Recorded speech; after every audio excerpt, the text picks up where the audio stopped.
All right, let's talk about something that's, absolutely fundamental for industrial safety and reliability, your data. Specifically, how do you even start defining the data requirements for a mechanical integrity program? That's what we're breaking down today.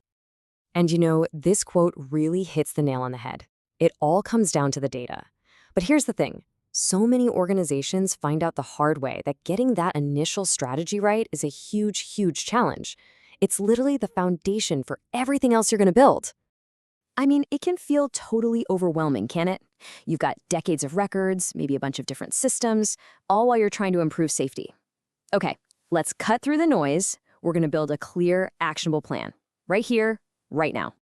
First things first, before you can build anything, you got to survey the land, right?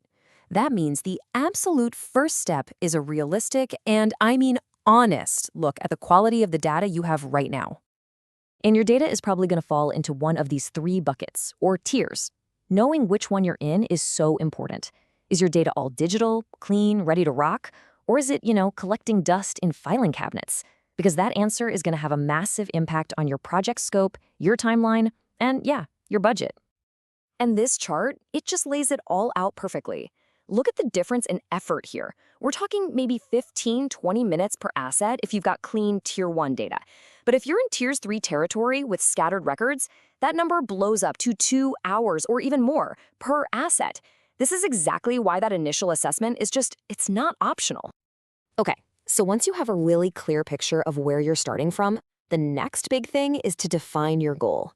And that means making a pretty fundamental choice about the approach you're going to take. You've basically got two main paths you can walk down.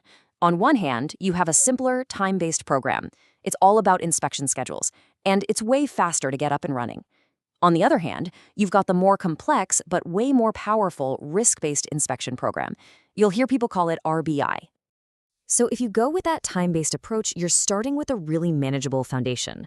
We're talking about a core set of around 30 data fields for each asset. That's enough to get a really solid, functional program off the ground. Now compare that to a full-blown risk-based program. Whoa, we're talking over 100 data fields per asset. And that's not even counting all the extra analysis you need for things like damage mechanisms and consequence modeling. So you can see, right? This choice has absolutely huge implications for how much work your data collection is going to be. All right, let's get practical. For most folks out there, especially if you're working with limited time or resources, the smartest move is not to try and collect every single piece of data all at once. That's a recipe for disaster. Instead, there's a much better way, the minimum viable dataset approach. Think of it like this. You focus only on the essential info you need to get the program running at delivering value. Then you build on it over time. And this strategy is it's a game changer. It slashes that initial complexity, which means you get value from your program way faster. It also helps you avoid that analysis paralysis where you get stuck. Best of all, it lets your team learn the system and grow the data organically as the program matures.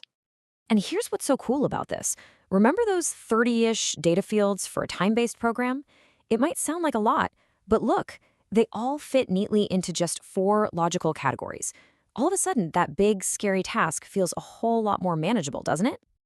Okay, so that's the blueprint. But how do we actually build the house? Let's walk through a smart, step-by-step implementation plan that turns this whole idea into reality. The name of the game here is a phased rollout. You don't try to boil the ocean, okay? You start with your most critical, high-risk equipment. Why? Because you can get some quick wins, build momentum, and show people this thing actually works. Then you can systematically expand to everything else. And hey, remember those data tiers we talked about at the very beginning? Well, here's where they come back in a big way. They map directly onto your project timeline. Let's say you have around 1,000 assets. If you're sitting on clean Tier 1 data, you could be up and running in a month. But if you're dealing with messy Tier 3 data, you could easily be looking at 6 months or more. It just goes to show you how critical that first step really is. And listen, before you even think about going enterprise-wide, you have to do a pilot. Test it out on a small, manageable group of assets. This is non-negotiable. It's how you de-risk the whole project and avoid a huge headache later. Think of the pilot as your practice run, your controlled experiment. It's your chance to make sure the data is accurate, to kick the tires on the system itself, and, this is so important, to get feedback from the actual people who are going to use it. It lets you work out all the kinks before you go big.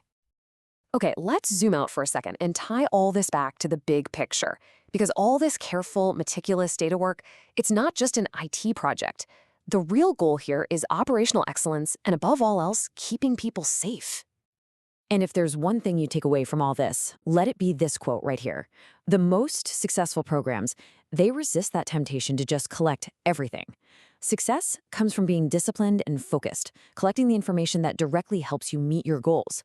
It's not about collecting data for the sake of collecting data. And look, the results can be absolutely massive. This isn't just about filling out spreadsheets. It's about preventing real-world failures. One facility saw a 62% drop in primary containment failures after they put a solid program in place.